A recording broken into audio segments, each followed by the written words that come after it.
1월 23일 화요일입니다. 오늘은 베드로전서 4장 12절부터 마지막 19절까지 말씀입니다. 영혼은 맡기셨습니까? 라는 제목입니다. 영혼은 맡기셨습니까? 지금 베드로전서는 지금의 터키 지역, 투르키아라고 이제 국가 이름이 바뀌었습니다만 그 터키 지역에 흩어져 살면서 고난과 시련을 당하고 있는 그 성도들을 위로하고 믿음을 격려하기 위해서 쓴 편지라 그랬죠. 베드로가 이 편지를 쓴 시기는 정확히 언제인지 알 수는 없습니다만 그가 AD 68년 로마 황제 네로 때 순교를 당해요. AD 68년에 그러니까 그 이전에 이제 쓰여진 걸로 이렇게 볼 수 있겠죠. 그때 이제 네로 황제에 의해서 로마에 살고 있는 기독교인들이 굉장한 핍박을 받아요.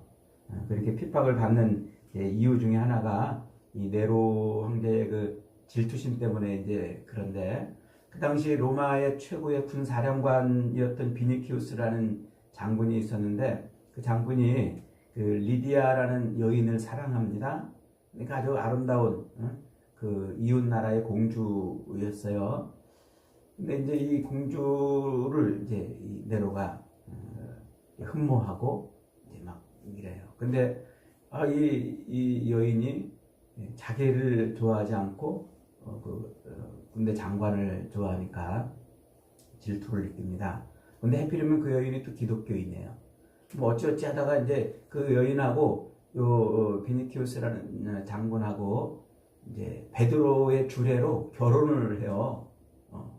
그런 일이 이제 벌어지니까 이제 이 네로가 이제 세상 말로 미쳐버렸어요. 이제 막 질투의 화신이 된 거죠. 그래서 이제 그 여인이 믿고 있던 종교인 기독교를 이제 핍박을 하는 거예요. 그리고 이 얼마나 심하게 기독교인을 핍박하냐면 이 로마 시에다가 불을 다 질러버려요. 그리고서는 그 책임을 기독교인에게 돌려서 로마 시에 살고 있는 모든 기독교인들을 잡아서 이제 막 죽이는 이런 놀라운 일을 벌이죠. 그때 이제 베드로도 잡혀서 이제 순교를 당합니다. 그러니까 베드로는 지금 그 로마 황제 네로의 그 미친 짓, 그런 핍박, 기독교인을 핍박하는 그런 미친 짓을 경험하면서 이거 앞으로 로마 전역에, 로마 제국 전역에 이런 기독교인들을 핍박하는 핍박이 미치겠구나, 이런 생각이 이제 아마 들었을 거예요. 그래서 이제 그 로마 황제들에 의한 핍박이 앞으로 전 로마 제국에 있을 것을 이제 염려해서 미리 선제적으로 그들에게 편지를 지금 보내는 거예요. 그리고 이제 그 당시 로마 제국에서 기독교인으로 산다는 것은 쉬운 일이 아니에요. 우상을 섬기는 그 사회에서 하나님을 섬기며 산다는 것은 보통 어려운 일이 아닙니다. 그러니까 믿음으로 사는 삶의 의당 따라오는 그 고난, 그 시련, 미혹, 유혹, 이런 것들에 대해서 이제 경계해주고 그것을 어떻게 이길 수 있는가, 이 이야기를 해주는 게 이제 베드로 전서라고 그랬죠. 그래서 그런 어려운 처지, 어려운 환경에 있는 기독교인들에게 시련을 당하거든 어떻게 하라? 온전히 기쁘게 여기라, 이렇게 1장 5절에서 시작을 하는 거예요. 1장 앞에서도. 그리고 마지막에 이제 이 편지 마지막 끝부분 5장 10절에서는 뭐라고 말합니까? 5장 10절로 한번 넘어가 보겠습니다. 제가 한번 읽습니다. 모든 은혜의 하나님 곧 그리스도 안에서 너희를 부르사 자기의 영원한 영광에 들어가게 하신 이에 이가 잠깐 고난을 당한 너희를 친히 온전하게 하시며 굳게 하시며 강하게 하시며 터를 견고하게 하시리라. 그러니까 1장 6절에서는 너희가 여러 가지 시험을 만나나 그것으로 말미암아 잠깐 근심하지 않을 수 없으나 오히려 기뻐하라, 이렇게 시작을 해놓고 이제 마지막에 뭐라고 그래요? 마지막에 너희가 이 잠깐 고난을 당한 너희를 하나님이 어떻게 하신다? 온전하게 하시고 굳건하게 하시고 강하게 하시고 너희 터를 견고하게 하실 것이다, 이렇게 끝을 맺어요. 그러니까 이 고난으로 시작을 해서 고난으로 요 베드로 서신을 마무리하는 것이죠. 너희가 여러 가지 시험으로 말미암아 잠깐 근심하게 되나. 그런데 그 여러 가지 시험이라는 말은 고난을 의미하는 거예요. 그런데 이 성도가 당하는 고난은 시련과 시험, 이렇게 두 가지로 볼 수가 있어요. 시험과 시련. 시험과 시련을 이렇게 고난이라고 성경은 표현한단 말이에요. 시험은 뭐고 시련은 뭐겠습니까? 시련은 뭐고 시험은 뭡니까? 시련은 내가 그것을 당하면 죽을 것 같은 거. 내가 저 일을 겪으면 죽을 것 같고 막 견딜 수 없는 그런 고통, 불같은 시험인 것이죠. 저것이 나한테 오면은 내가 꼭 손해가 될 것 같고, 내가 어려움을 겪을 것 같고, 내가 견딜 수 없고 막 죽을 것 같은 그런 일이 나한테 닥쳐오는 것을 시련이라고 이렇게 말해요. 그럼 시험은 뭐겠습니까? 저게 나한테 오면 내게 꼭 유익이 될 것 같은 거야. 내가 도움이 되고 저것이 나한테 있으면 막 내 삶이 막 승승장구 좋아질 것 같은 그런 시험, 그런 시련, 그런 고난이 닥칠 때 그것을 뭐라 한다고요? 그 시험이라고 말하는 거예요. 그러니까 이 시련이 불같은 시험이라면 시험은 꿀같은 시련이에요. 꿀같은. 저게 있으면 나한테 막 도움될 것 같아서 이제 막 미혹당하고 유혹당하는 것이죠. 베드로 사도는 지금 이 땅을 사는 성도들, 십자가 복음을 붙들고 예수를 자기 구주로 영접하여 믿음을 가지고 있는 사람은 누구나 다 뭐를 당한다고요? 이 시련과 시험을 당한다. 고난을 당한다. 그렇게 얘기를 하고 있어요. 왜냐하면 왜 그런 고난을 당할까요? 5장 8절 말씀에 뭐라고 그랬습니까? 베드로가 근신하라 깨어라 너희 대적 마귀가 우는 사자와 같이 두루다니며 삼킬 자를 찾는다 그랬어요. 그러니까 그리스도의 복음을 가지고 사는 성도가 이 땅을 사는 동안 반드시 시련도 있고 또 시험도 있는데 왜 그러냐면 사탄 마귀가 우리를 삼키려고 그렇게 달려들기 때문에 그렇다 그래요. 사탄의 소원은 하나밖에 없어요. 마귀의 소원은 하나밖에 없어요. 가능하면 더 많은 사람들을 하나님에게서 떠나게 하는 거예요.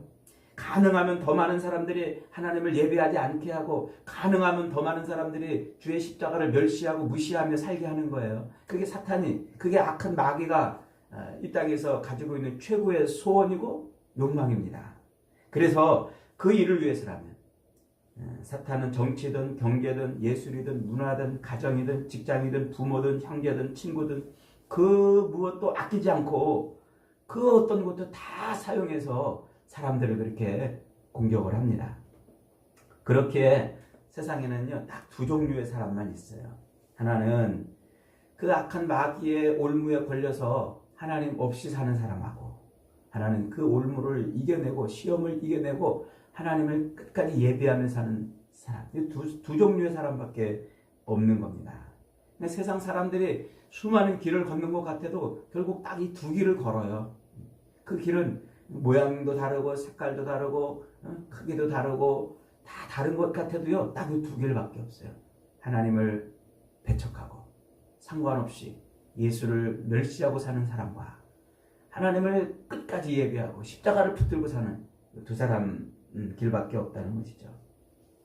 그러니까 마귀는 한 사람이라도 더 어떻게든지 이 길에서 떠나게 하려고 우리를 미혹하고 때로 시험을 하고 시련을 준단 말이에요. 그러니까 이 고난과 이 시련은 마귀가 사용하는 가장 강력한 무기 중에 하나인 거예요. 지금 베드로가 그걸 지금 보고 있는 거예요. 이 고난, 우리를 믿음에서 지금 떠나게 하려고 저러는구나. 그래서 오늘 본문에서 본문 12절은 이렇게 시작합니다. 12절 다시 한번 12절 13절 시작. 사랑하는 자들아 너희를 연단하려고 오는 불시험을 이상한 일 당하는 것 같이 이상히 여기지 말고 오히려 너희가 그리스도의 고난에 참여하는 것으로 즐거워하라. 이는 그의 영광을 나타나실 때에 너희로 즐거워하고 기쁘게 하려 함이라. 너희를 뭐 하려고? 연단. 강하게 한단 말이죠. 굳건하게 한단 말이죠. 여기서 이제 불시험은 화형을 말해요. 그 당시 이 네로 황제는요 기독교인들을 잡아다가 사자굴에 원형 경기장에 넣고 굶주린 사자들하고 싸우게 했어요. 그리고 기독교인들끼리 서로 검투 시합을 막 하게 했어요. 서로 막 죽이게 하는 거죠. 거기서도 살아남은 자들은 그 광장에 십자가를 세워놓고 거기다 매달아서 화형을 시켰어요. 그 지금 베드로가 그 로마시에서 벌어지고 있는 그 불시험, 그 화형 장면을 보고 있는 거예요. 그래서 지금 그 단어를 갖다가 쓰면서 뭐라고 지금 말하고 있냐면 앞으로 그리스도인들에게 닥칠 모든 고난이 그런 것 같은 것이라고 지금 말해주고 있는 것이죠. 그러니까 성도가 당하는 이 고난, 앞으로 그런 고난이 닥쳐올 텐데 그런 고난이 닥치면 어떡하라고요? 좌절하고 절망하고 도망가고 피하는 게 아니라 기뻐하고 즐거워하라 라고 지금 말하고 있어요. 왜냐하면 성도는 그 고난으로 인생이 끝나는 게 아니라 그 고난으로 인하여 어떻게 돼요? 믿음이 더 연단돼요. 믿음이 더 견고해지기 때문에 그렇다는 거예요. 그래서 도리어 그리스도의 영광에 들어갈 기회를 얻기 때문에 닥쳐올 시험을 인해서 믿음을 버리고 도망치지 말고 오히려 도리어 기쁘게 견디라. 지금 그 얘기를 하고 있는 거예요. 한 걸음 더 나가서 베드로는 14절에서 이렇게 말합니다. 14절 있습니다. 시작. 너희가 그리스도의 이름으로 치욕을 당하면 복 있는 자로다. 영광의 영 곧 하나님의 영이 너희 위에 계시니라. 치욕이라는 말은 성도로서 당하는 모든 시험과 시련뿐만 아니라 사람들에게 받는 그 조롱과 배척을 의미해요. 그러니까 이 로마에 살고 있는 성도들은 그런 어려운 시험도 시련도 당했지만 사람들에게 뭐도 당했어요? 배척도 당하고 조롱도 당했단 말이에요. 예수를 믿는 것 그 이유 하나만으로 그들이 뭔가 잘못한 게 없잖아요. 그들이 로마에 무슨 피해를 주거나 예수 안 믿는 사람들을 향해서 무슨 태클을 걸거나 그런 적 없잖아요. 그냥 예수 믿는다는 그 이름 하나, 이유 하나 때문에 예수 그리스도의 이름 하나 때문에 그런 고난을 당한 겁니다. 그래서 예수 그리스도의 그 이름 하나 때문에 당하는 고난, 그것을 뭐하지 마라? 두려워하지 마라. 걱정하지 마라. 오히려 기쁘게 여기라. 이 말씀은 사실 누가 한 말씀이에요? 예수님이 하신 말씀이잖아요.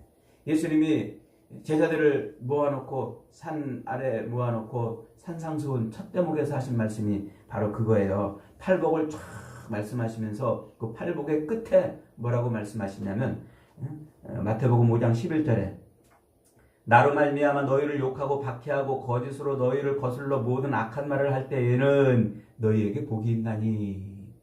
그 베드로는 예수님을 쫓아다니면서 그 얘기를 귀담아 듣고 있었던 거죠. 그래서 지금 그 말을 지금 시련을 당하는 성도들에게 해주고 있는 겁니다. 성도가 하나님의 자녀가 예수 그리스도를 자기의 구주로 영접하면 그때부터 그 예수 그리스도의 이름 때문에 뭐를 당해요? 세상에서 온갖 시련을 당한다는 거예요. 그러나 그것이 오히려 우리에게 복을 얻는 기회가 되니까 시련을 견디라고 그래요. 그러니까 지금 베드로는 성도의 삶이란 예수를 믿고 사는 그 삶이란 자기 이름을 드러내려고 하는 삶이 아니고 그리스도의 이름을 드러내려고 하는 삶이고 하나님의 영광을 위한 삶이다. 그래서 이제 그 하나님의 영광을 위한 그 삶을 살아야 되는데 그 삶에 시련과 고난이 닥칠 때 주저앉지 말아라. 좌절하지 말아라. 그렇게 말해요. 그래서 15절 16절에서 이렇게 말합니다. 다시 한번 15절 16절 있습니다. 시작. 너희 중에 누구든지 살인이나 도둑질이나 악행이나 남의 일을 간섭하는 자로 고난을 받지 말려니와 만일 그리스도인으로 고난을 받으면 부끄러워하지 말고 도리어 그 이름으로 하나님께 영광을 돌리라. 그러니까 이 땅에서 성도가 사는 삶은 예수 그리스도를 믿음으로 말미암아 이제 그때부터는 자기 욕망과 욕심을 채우며 사는 삶이 아니라는 거예요. 자기를 위한 삶이 아니고 자기 욕심을 채우는 삶이 아니고 오히려 하나님의 영광, 그리스도의 이름을 드러내는 삶이라 그런 거죠. 그러니까 예수 그리스도를 믿는다고 그러면서도 자기 욕심과 욕망을 채우는 삶을 살다가 고난을 당하면 부끄러운 일이라는 거예요. 그건 진짜 부끄러운 일이라는 거예요. 자기 욕망과 욕심이 아닌 그리스도의 이름과 하나님의 영광을 위해 사는 삶은 거기에 뭐가 있어요? 하나님의 영이 함께 하시니까 영광이 있는 삶이다. 그 얘기를 지금 하고 있어요.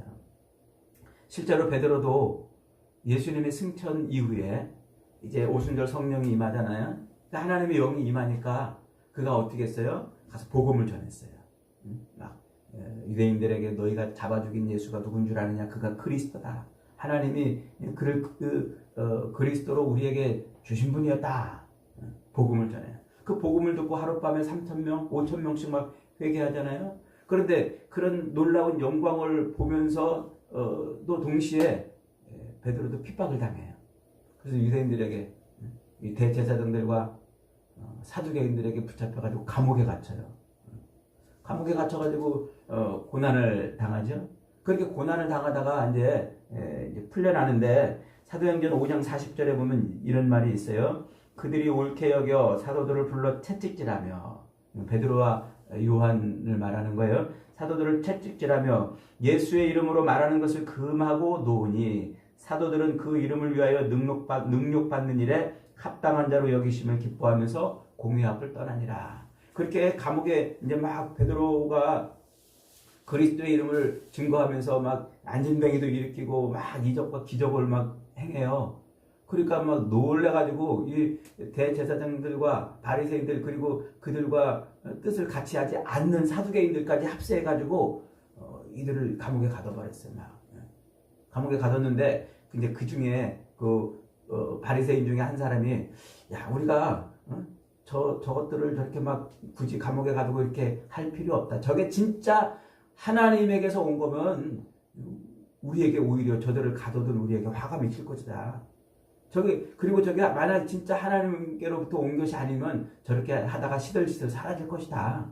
그러니까 괜히 저게 진짜 하나님께로부터 온 거면 우리가 하나님을 대적하는 꼴이 되니까 가두지 말고 그냥 풀어주자. 이제 이래요 누가. 그러니까 그 말을 어떻게 했다고요? 옳게 여겼다 그래요.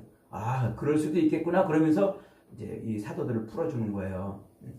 풀어주면서 이제 옥에서 나오는데 어떻게 그냥 풀어줘요? 그냥 안녕히 가세요 그러지 않고 데려다가 막 채찍질하고 보냈단 말이에요. 그거를 어떻게 했다고요? 당연한 것. 그렇게 그리스도의 이름을 위해서 사는 것을 당연하고 그런 능력받는 것을 당연한 것으로 여기면서 살았단 말이에요. 그래 베드로는 자기가 그런 경험을 해본 거예요. 야 이게 고난을 당한다는 것이 이게 그냥 내 인생에 망하는 것이 아니고 이게 하나님의 영이 함께 하사 나로 복 있는 삶을 살게 하는 거구나. 그걸 알았던 거예요. 그래서 지금 이런 말씀을 하고 있는 것이죠. 그러면서 이제 베드로는 마지막 권면으로 자기 영혼을 하나님께 맡기라 이렇게 말합니다. 이게 은유법이죠. 자기 영혼을 하나님께 맡긴다는 것은 이제 메타포를 지금 쓰고 있는 건데 19절 한번 같이 읽습니다. 시작. 그러므로 하나님의 뜻대로 고난을 받는 자들은 또한 선을 행하는 가운데 그 영혼을 미쁘신 창조주께 의탁할지어다. 의탁한다. 의탁한다. 이 말이 이제 맡긴다는 말이에요. 하나님께. 이 선을 행하는 가운데라는 말은 착한 일을 하는 가운데 이게 아니에요. 그리스도를 증거하는 가운데. 하나님의 말씀을 드러내는, 하나님의 영광을 드러내고 그리스도의 복음을 전하는 가운데 이런 의미예요. 그러니까 착한 일을 선하게 살고 착하게 살고 뭐 이런 게 아니라 그리스도의 영광을 위해서 그리스도의 이름을 드러내는 그런 일을 하는 가운데에서 이제 그런 삶은 반드시 뭐가 따라온다? 고난이 따라오지만 그러나 그 고난을 이기려면 자기 영혼을 누구한테 맡겨요? 하나님께 맡기면 된다. 그 말이에요. 지금 베드로가 말하고 싶은 것은요. 믿음을 가진 성도의 삶은 세상에서 반드시 시련과 시험, 그 고난의 바람이 불어닥치는데 그 삶을 약한 마귀로 인해서 그 삶의 고난이 불어닥치는데 그런데 어떻게 하라는 말이에요? 그런 시험과 시험을 이기려면 마귀에게 영혼을 뺏기지 말고 하나님께 자기 영혼을 맡기라는 거예요. 하나님께 자기 영혼을 맡긴다는 게 뭐예요? 오직 하나님을 붙들고 살으라는 말이에요. 그래서 창조주라고 지금 표현해요. 우리말로 지금 창조주라고 이렇게 이제 번역을 했습니다만은 이게 원래는 이제 조물주라는 그런 뜻이에요. 물론 창조주도 같은 의미겠죠. 이 세상을 모든 것을 만드시고 통치하시는 분, 우리 영혼의 주인이라는 뜻이에요. 그러니까 그분이 자기의 구원주가 확실함을 믿고 사는 것을 의미하는 것이죠. 그래서 의탁한다 이 말은 이것은 이제 그 은행에다가 이제 맡긴다 이런 뜻이에요. 은행에다 예금을 맡긴다, 보석이나 보물을 맡긴다 이런 의미예요. 누가 훔쳐가지 못하도록. 그러니까 악한 마귀가 시련과 고난의 바람을 불어가지고 내 영혼을 빼앗아가지 못하도록 하나님께 맡기는 거예요. 하나님께. 그러니까 믿음으로 사는 것을 의미하는 것이죠. 요게 이제 지금 요 말은 요 의탁한다는 말을 베드로가 이제 왜 썼냐면은 저 시편에 가면은 시편 31편이 메시아 예언시예요. 그 메시아 예수 그리스도께서 오셔서 이제 행하실 일을 예언하는 그 시인데 그 시 중에 5절에 이런 말씀이 있어요. 내가 나의 영을 주의 손에 의탁하나이다. 진리의 하나님 여호와여 나를 속량하셨나이다. 이런 구절이 있어요. 그러니까 그 말대로 예수님이 이 땅에 오셔서 십자가 사역을 완성하시고 십자가에서 마지막 하신 말씀이 뭐예요? 아버지여 내 영혼을 아버지의 손에 의탁하나이다 하시고 숨을 거두셨단 말이에요. 그러니까 예수님이 이 땅에 오셔서 그 메시아로서의 자기 사역을 완성하신 거예요. 지금 베드로는 그 장면을 멀리서나마 가슴을 치고 지켜봤을 거 아니에요. 예수님이 십자가에 달려 돌아가시던 그 장면을 말이죠. 그러면서 예수님이 그 마지막 그렇게 외치던 내 영혼을 아버지 손에 의탁하나이다 라고 외치던 그 말이 아마 귀에 박혔을 거예요. 그게 어떤 의미인지. 그러니까 모든 구원의 사역을 완성하신 그 그리스도의 예수 그리스도의 그 사역을 보고서 우리 영혼도 그렇게 하나님께 맡기는 것, 예수 그리스도에게 맡기며 사는 것이 이런 불같은 시험을 이기는 물같은 시험을 이기는 그런 길이구나. 지금 그렇게 말하고 있는 거예요. 여러분, 우리가 이 땅에서 하나님의 자녀라면요, 그리스도의 이름을 위해서 사는 사람이라면, 하나님의 영광을 위해 사는 사람이라면 필연적으로 뭐가 닥칠 수밖에 없어요? 고난이 닥칠 수밖에 없어요.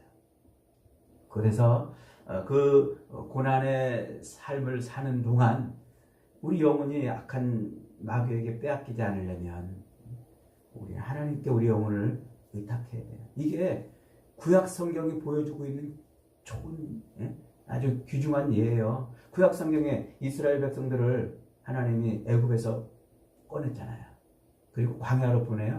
그 광야에서의 삶이 곧 오늘날 우리 성도들의 천국에 들어가기 전까지의 삶을 예표하는 거예요. 그래서 그 광야에서 홍해를 건너는 시험이 있었잖아요. 또 만나 시험이 또 있었고, 또 우상 시험도 있었고, 그리고 또 쾌락의 시험도 있었고, 또 교만의 시험도 있었고. 그러니까 이 광야를 살 때 하나님의 백성들이 그 광야에서 그런 5가지 유형의 시험을 통과하고서야 비로소 가나안 땅에 들어갔단 말이에요. 그래서 예수님이 오셔서 광야에서 마귀에게 시험을 받아요. 그 5가지 유형의 시험이 3가지로 예수님의 시험에는 3가지로 등장하는데 똑같은 시험이에요. 그러니까 무슨 얘기예요? 오늘 우리가 예수 그리스도를 믿음으로 사는 이 삶은 광야 같은 인생을 살잖아요. 이 광야 같은 인생을 사는 동안 마귀는 우리를 하나님에게서 떼어놓으려고 이런저런 시험을 일으킨단 말이에요. 그 시험을 이기는 방법은 뭐라고요? 우리 영혼을 하나님께 맡기는 거예요. 하나님께 맡기는 것. 여러분, 우리는 이 땅을 살 때 정말 여러 가지 많은 삶의 시험들이 있어요. 때로는 홍해를 앞두고 이것을 인해서 좌절할 때도 있고, 때로는 만나 유혹 때문에 그것 때문에 흔들릴 때도 있고, 때로는 우상 시험으로 모세가 시내산에 올라가니까 밑에 있는 백성들이 금붙이를 모아가지고 송아지 우상을 만들어 놓고 여호와의 절일에 뛰어놀았던 것처럼 우리도 어떨 때 하나님이 침묵하시고 하나님이 응답하지 않으시면 뭔가 하나님이 아닌 다른 것을 자꾸 기대서 그렇게 우상에 빠지게 되잖아요. 그리고 또 쾌락 시험도 있고 또 교만의 시험도 있고 이런 시험들이 불같이 밀어닥칩니다. 이럴 때 하나님의 자녀들은 시험에 빠지는 자들이 아니라 시험을 이기는 사람들입니다. 그러므로 우리는 그 시험을 이기려면 우리의 창조주 되시고 우리 영혼의 섭리주 되시고 구원주 되시는 그 하나님께 내 영혼을 맡겨야 돼요.